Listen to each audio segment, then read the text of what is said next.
War. What constitutes a war?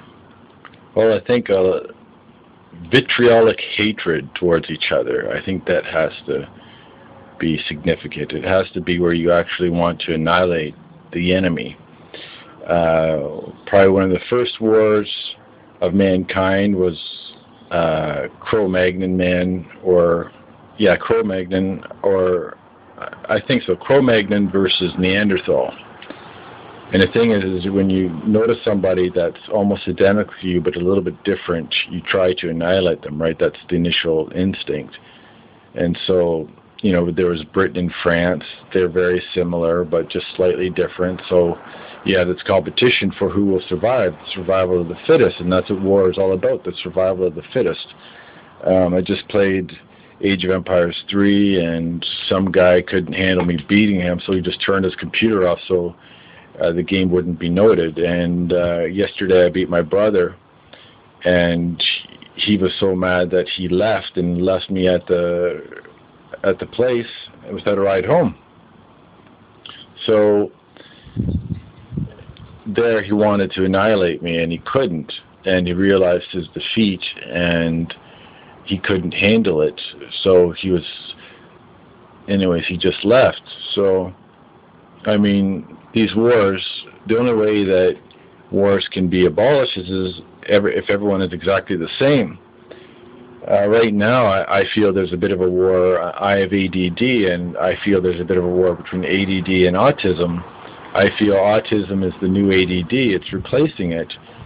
I think what's happening is with more and more technology, kids' brains are growing so fast that they turn autistic. And actually, the ADD mind hasn't evolved since hunter-gatherer days 10,000 years ago. So we're in a fight for survival, and it's to the death. It could be like, what I love about ADD is it gives us a lot of empathy towards other people, and what I don't like about autism is they have virtually no empathy. So basically they're perfect for a robot age, which is coming upon us. And really, I feel the ADD is the spirit in the machine, that we are the conscience, and everyone else is like robots. So I think it's vital that we survive and our strain survives, but who knows, right? Like, with more and more technology, it seems that more and more kids with autism and Asperger's are being born. So like I say, number one, there must be similarities and dissimilarities. There must be a competition between who survives over territory, over food, or over gold, or whatever, over something that there's a limited amount of.